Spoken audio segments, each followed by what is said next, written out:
咁就第二咧，我係覺得呢一單嘢 take up 即係打擊地產霸權咧，係應該做嘅。咁首先要整一個關注組同一個行動組出嚟先。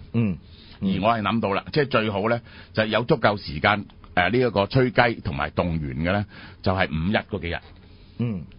黃金周最多黃金周，黃金周打殘咗周大福。哇！我頭先生真係紅友越嚟越多嘅。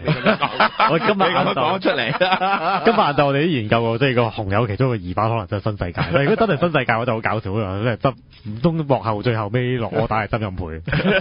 咁呢個真係即係5一黃金周。如果你係咁壓住佢啲周大福嘅，真係大鑊㗎喎。係啊，你唔使嘅，即係一年春秋兩祭，即係你話我係會同你。幾10年嘅，就5、1、11，即係咁樣，嚟搞幾日嘅，咁你就大鑊㗎啦！呢個係啊，冇得撈嘅啫。即係嗰棟大廈嘅利益係3幾億嘅咋，其實係，佢唔會同你搏命嘅。即係做嘢第一就係話，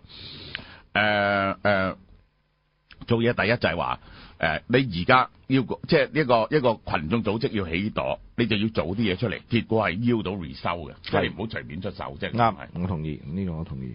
咁呢一單嘢咧，係大家個打擊對象係大家會支持嘅。呢個係直情係大打擊呢個地產霸權嘅威風啊嘛！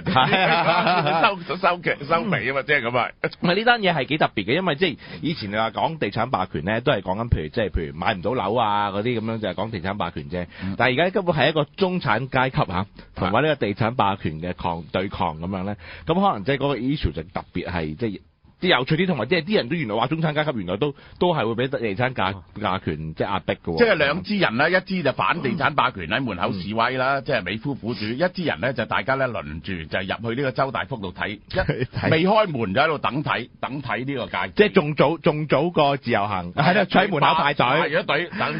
咁然後就坐晒啲台啦，之後就我要試呢隻，係啦，試勻晒。如果佢趕你咧，你就做啫。好啊，休做。喂，大佬你點知唔講唔 Q 買先得？係啊。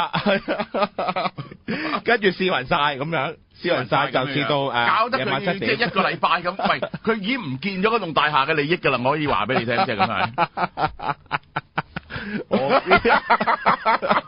咪之前可以先禮後兵，派人去嘅同鄭耀松講一聲，就話我哋會有咁嘅行動㗎啦。係啊，而且預備同你做10年嘅，即係咁樣係。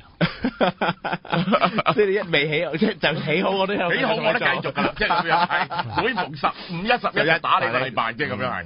咁都得喎 ，OK。橫掂都放假啦，咁樣。其實嗰度好多退休太太㗎，其實。橫掂佢都平時都可能會行下呢啲金鋪嘅，咁啊，不如翻場成日啦。總之你預1日去睇金，係去睇金睇戒指，試勻晒佢，試勻晒嘅，隻試到朝頭早9點，試到夜晚8點咁樣。咁你即係試完3個鐘頭，你第2隊入。即係講我哋咧，大家有邊肯幫手嘅咧？唔該，你快啲登記，因為一定決定需要人手。就算全民力量肯行前，都要有 follow 啊嘛，你明唔明啊？呢個真。咁即係呢個都可以諗㗎。其實我都覺得，即係呢單嘢，同埋開始即係越嚟越多人關注啦。其實咁啊，咁所以你真係覺得佢會肯讓啊？一定讓。你諗下，即係佢哋嗰系列咧，然之後一將鄭家嘅名擺咗出嚟，佢係唔會為咗幾億同你搏命嘅。呢一個紅灣半島都讓啦，一嘈起上嚟就大家樂都係咯。大家樂咪又讓，你明唔明？大家樂係好大鑊㗎，係個月唔見幾千萬嘅，即係唔係 one off， 呢個係 one off 嘅嘢嚟啫嘛。係啱，必要時即係政府仲蝕底幾千萬同佢換咗笪地，即係佢其實係即係等於景賢里咁嘅啫，佢係絕對冇必要同你搏命，只要牽入咗鄭家嘅 reputation 就係，可以咁同你講。咁所以就覺得真係唔值嗰幾億就即係不如唔值嘅，起5萬尺樓係賺幾億嘅啫，即係咁樣樣係。呢個真。咁但係咧，最緊要係美孚嗰班業主真係有咁嘅決心，呢個係真。即係佢，我唔知聽翻佢哋講就係覺得，即係有時啲美孚業主即係可能做呢，即係唔做慣呢啲抗爭活動咧，成日鏡住。唔係佢話咧，嗰啲業主嗰啲師奶都話肯去周大福度睇金戲㗎，因為易啲，係啲人唔算太辛苦，因為佢都會俾杯茶你㗎嘛，係嘛？咁啊真，即係好過瞓街啊！係啊，好過瞓街。如果你唔斟茶，咪自己帶定杯茶去咯，咁都係。咁啊，所以我都覺得呢個都可以即係研究下。即係嗰陣時喺邵氏咧，何 Lily 媽媽同埋李菁媽媽去見邵逸夫啊，即係就係投訴佢個女點樣不被重視咧，可以話俾你聽。咁啊，邵逸夫就唔見啦，周文懷見。周文懷一見到何 Lily 阿媽就暈㗎啦。點解？你知唔知點解？因為佢帶埋一煲參茶，即係預備一日，預備同你講大家帶埋煲參茶去咧，即係呢一個咧，即係當堂就係魂飛魄散，爬窗逃生啊！咁真係啱喎，大家帶定煲參茶去睇金喎，就係。其實都唔使去晒啊，最旺嗰幾區都得㗎咯喎。係啊，最旺嗰幾間啊。集中打旺角嗰間咧，真係因為做幾錢生意啊！佢哋真係。咁係，不過同埋我覺得新世界好似不嬲都唔係太咁，即係唔會撐到咁行嘅。唔會撐咁行啊！同公共對抗到底，即係呢一個係。喂，紅灣半島係好大利益嚟㗎，嗰時係。如果重建係爭20-30億㗎，佢都 back down 嘅。back down，嚇！呢單嘢我睇死佢一定 back down 嘅，其實係。所以最緊要大家有。而且我哋所做嘅嘢咧，大家都知道呢啲所做嘅嘢咧，完全合法嘅，即係呢一個。係咁啊，睇金啫嘛，即係等於去大家樂坐低飲杯茶啫嘛，坐足一日咁樣。你一講嘅時候我就嘈，咁你都冇晒生意㗎，真係。係啊，一定冇。咁另外一支喺門口示威，就同嗰啲大陸人講，即係地產霸權啊，即係咁樣。派傳單咁樣。派傳單啊，即係講佢哋幾衰嗱，你喺大陸都買貴樓啦，即係咁樣係咪？你要同情下香港人啦，即係咁樣。咁得喎，即係五一黃金週你咁樣，我諗搞得亂，其實都唔使添。我懷疑你揾一兩間最旺嘅廣東道啊、旺角嗰啲亂一兩次啊，隨時佢哋都已經驚我估。係啊，咁就首先就即係整個關注組打電話上去約鄭氏家族嗰啲人見面先咯。即係講數啦，我哋係啦，先喺後兵一定同佢講聲。係，我哋就唔喐住先嘅，係咪先？即係呢啲嘢傾得過噶嘛，其實。咁好啊，咁我哋睇下萬必啊，或者即係或者甚至揾下黃德全德哥睇下會唔會組織到啲業主去佢真係有決心。話你啦，即係咁樣。係啦，唔好做啲咁嘅嘢，係咪啊？係啦，如果唔係我哋就團購啦，周大福。唉，真係得意啊！真係，所以我都覺得即係開始要，尤其是要做呢啲抗爭活動咧，創新啲都好嘅，即係要攞多啲諗頭嘅。如果唔係話淨係衝一下啊，衝下鐵馬咁樣咧，唔一定係有引到社會關注咯。唔係啊，嗰個係兩個唔同 issue 嘅嘢。你去衝鐵馬咧，其實咧就係即係對抗緊同差人對抗緊。係，你如果阿長毛咁講咧，其實長毛咧，你要知道長毛嘅思維。佢起嗰啲紙紮樓咧，第一就係你唔可以遮住條路，如果唔係你就立即掃走你呢個就叫做即係阻街。阻街。如果唔係咧，你就搞工藝品。阿長毛最中意創作工藝品嘅，其實牛都係即係咁樣係。係。嗰個唔係真係令到人哋要讓步嘅嘢嚟嘅。要令到人哋讓步嘅嘢，就係直接上身。係。即係呢件事咧，同佢講。我哋係 take it personal 嘅，係，即係我唔會理你乜嘢公司，我就同你哋鄭家係個有恩怨嘅，即係我就同你過唔去啦。係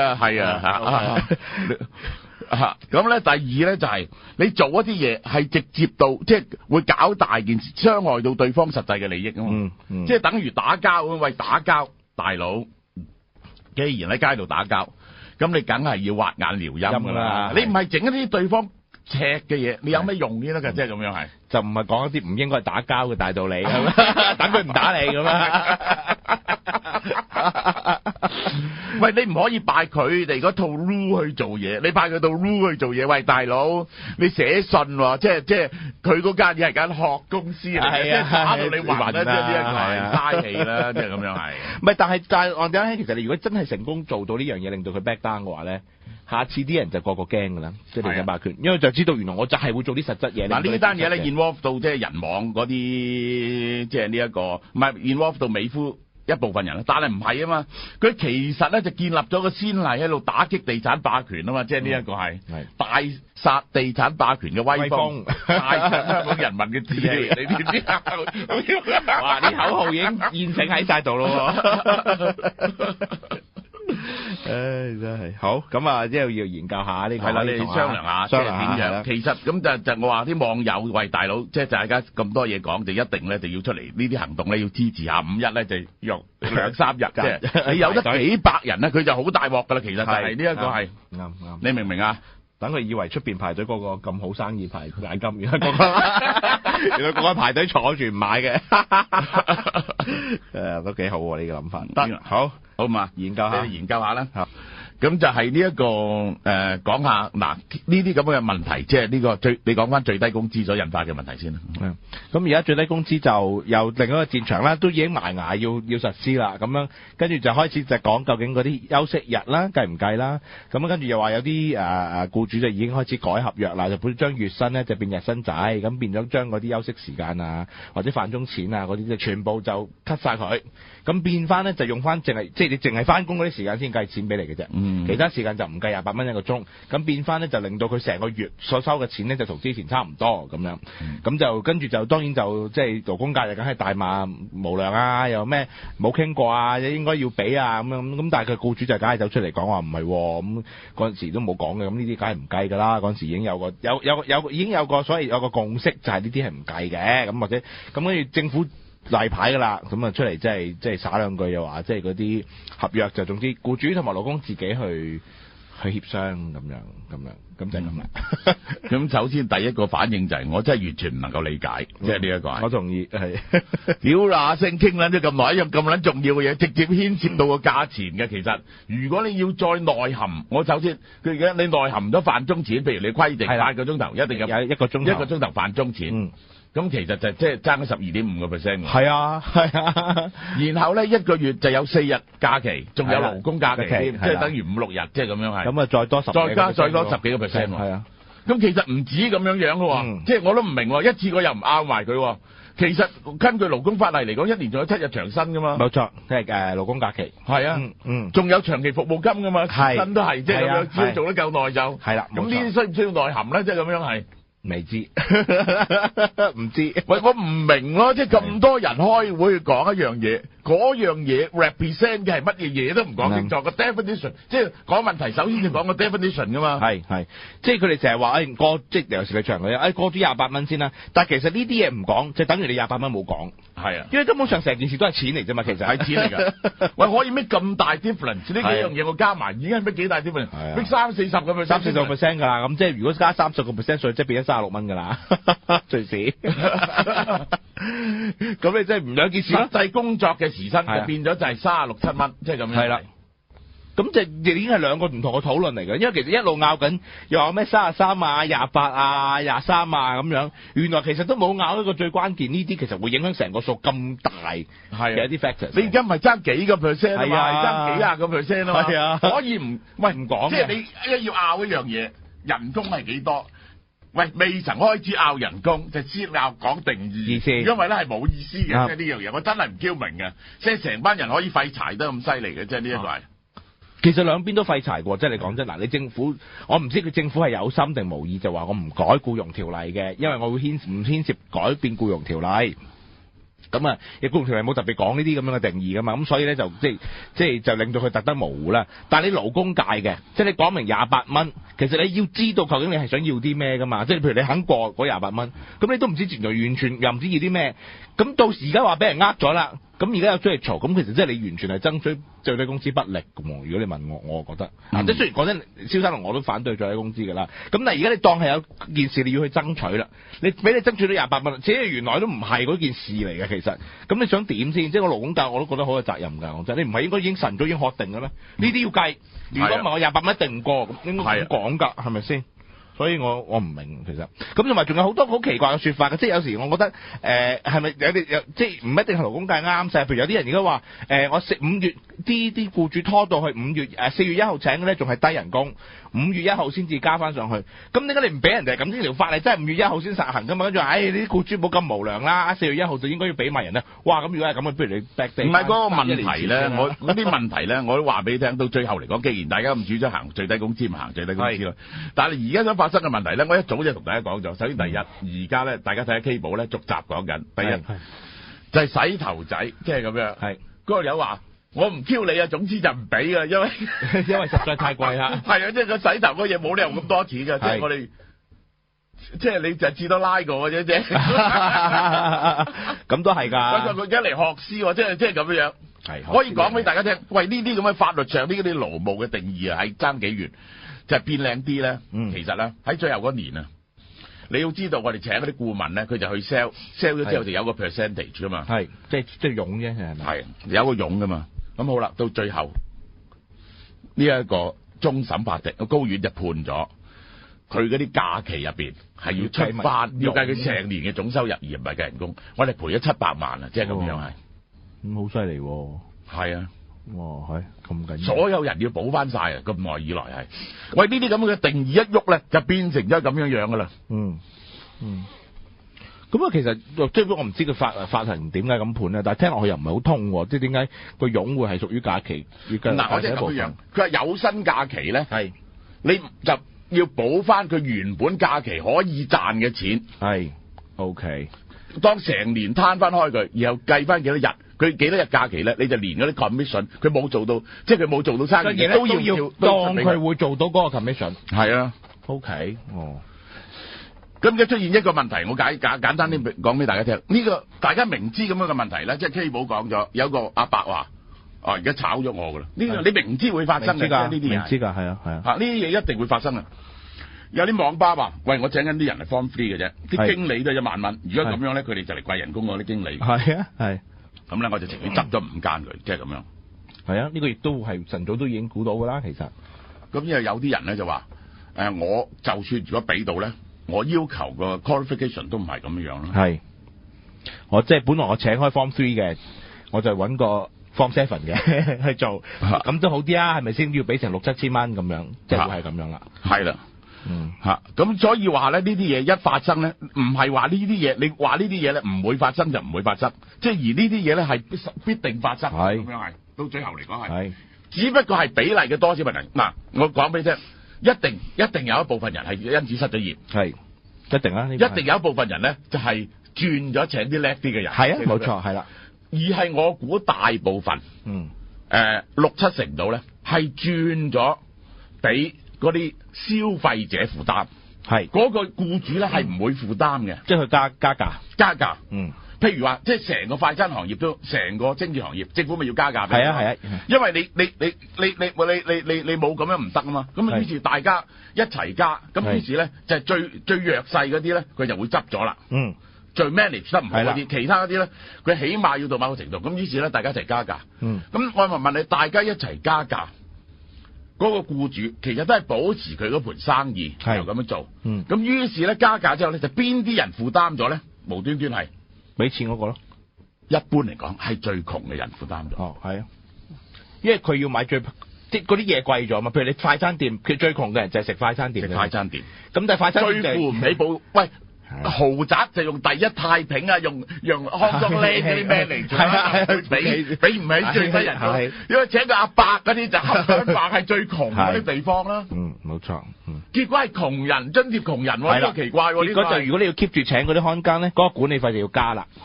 咁管理費一加就係其實就係最窮嗰啲人住喺嗰啲樓嘅管理費加。係啦，俾得最少人工嗰啲咧就係最窮嗰啲人。就係最窮嗰人負擔，即係咁樣。即係等於譬如快餐店咧就冇辦法，如果繼續 run 落去，因為要最低工資咧，對唔住啦，25蚊碟飯咧要加到30蚊啦。係啦。咁但係就其實食25蚊同埋新蚊嗰碟飯嗰啲係咩人咧？就係其實最窮嗰啲。係啦。咁係啊，呢個呢個嘢已經講咗㗎啦，其實。呢樣嘢講咗㗎。係啊，晨早講咗㗎啦，其實。我都話啦，即係我唔係唔介意 wealth redistribution 㗎。係啊。但 redistribution 咧係應該由有錢人整個社會負擔，由有錢人 redistribute 去俾嗰啲窮嘅人，係就唔係由啲窮嘅人咧就 redistribute 俾啲窮嘅人，而尤其是嗰啲最弱勢嗰啲咧冇份工做咧，係由更窮嗰啲人咧 redistribute 去俾嗰啲冇咁窮嘅人，即係呢個我係唔明白啊嘛，即係個理論上我係唔明白啊嘛，係咪？咁即係睇下而家點樣解決啊？啲工會唔去預先爭取定呢啲嘢，我有個陰謀論啲嘅諗法啦。即係佢哋存在嘅理由，就製造一啲無良僱主出嚟咯。係。同埋製造失業工人，咁然後佢哋就繼續有得爭取啦。係，哇！呢個好深遠喎，呢個咁樣。不過但係仲有譬如好似學師咁啦，即係嗰啲洗頭仔，咁都好難解決嘅喎。可唔可以話嗱你今日淨係返3個鐘嘅啫，咁樣咁咧，你淨係你洗頭嗰下就叫你返工，你唔使洗頭嗰陣時就你落場啦，咁樣得，逐個頭計咁樣啊！呢個係即係逐分鐘計，即係係啦，有頭洗你行入嚟打卡即刻洗咁樣，洗完即係即係打卡咁樣，即係咁樣，係咪咁樣？我諗唯有要係咁喎，講真。我諗真係唯有係咁喎，因為根本負擔唔起喎，好多洗頭鋪係真係負擔唔起。或如果唔係嘅，就要本來你80蚊剪個髮要加到可能200蚊先得咯，我估懷疑。因為其實咧剪頭髮，如果你又要洗頭仔，另外一個髮型師係一個咧，其實都牽涉幾多人喺裏邊㗎。其實係啊，就變咗如果人咁貴嘅話，你唔會平㗎，你剪頭髮如果係。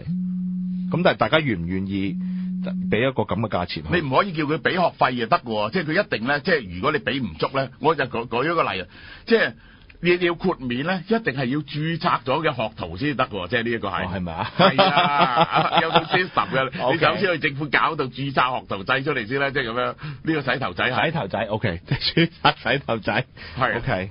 咁然後暑期工咧，又要佢話而家今年請暑期工嘅人大跌啊嘛，啲人費事搞啊嘛。咁梗係啦，你煩啊，因為一係就請唔起，請嘅你又要同佢計，又唔知點樣翻法，咁樣你先至可以請得起，咁啊不如算啦。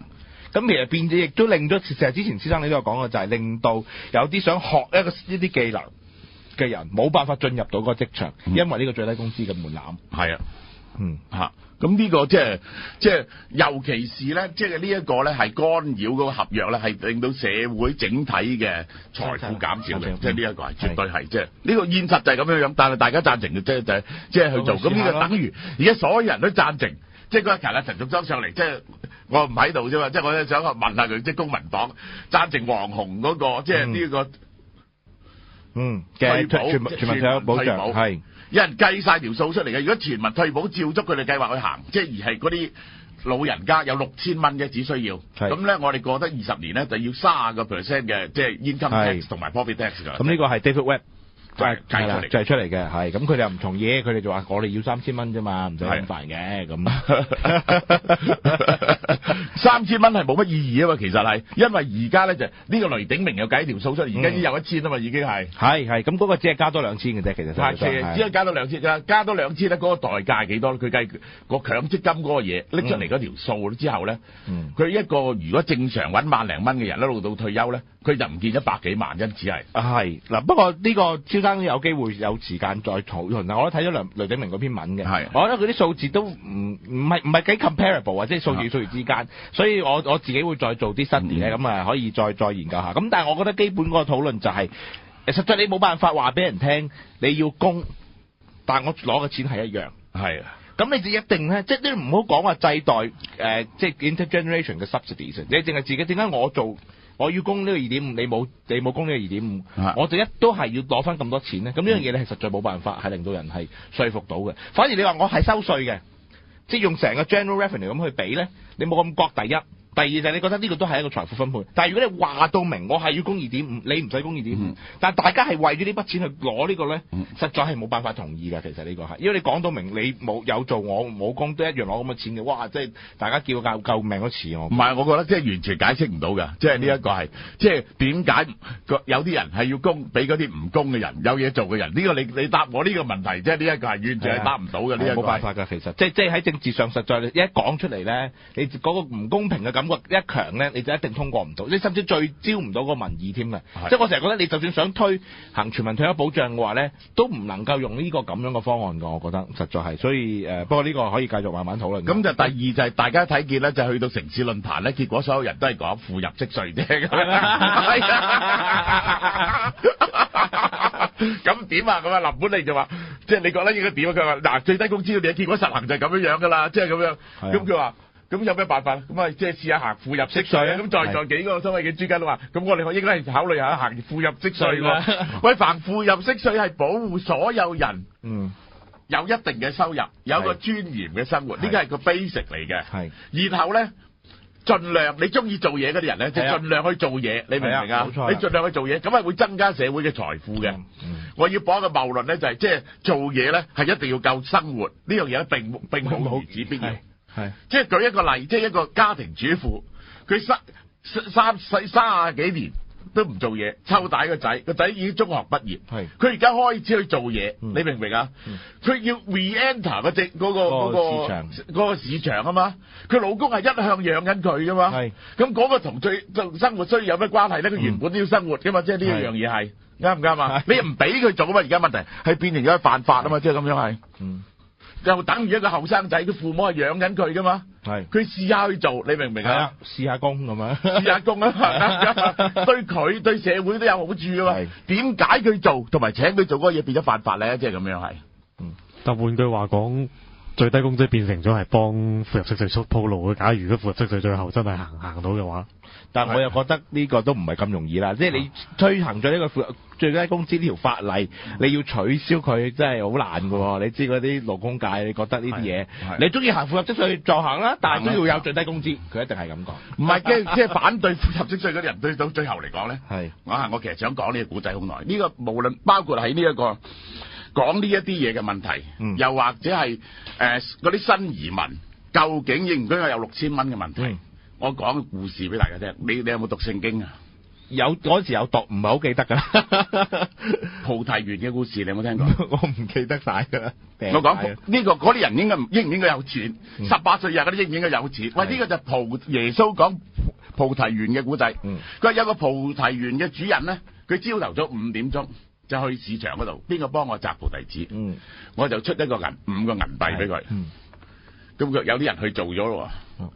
咁於是咧，佢12點鐘又去一次，又請咗班人翻嚟。1點鐘又請咗班人翻嚟。3點鐘又請咗翻嚟。5點鐘放工，梗係遲嚟嗰啲咧排隊先。佢咧就出咗5個銀幣俾佢。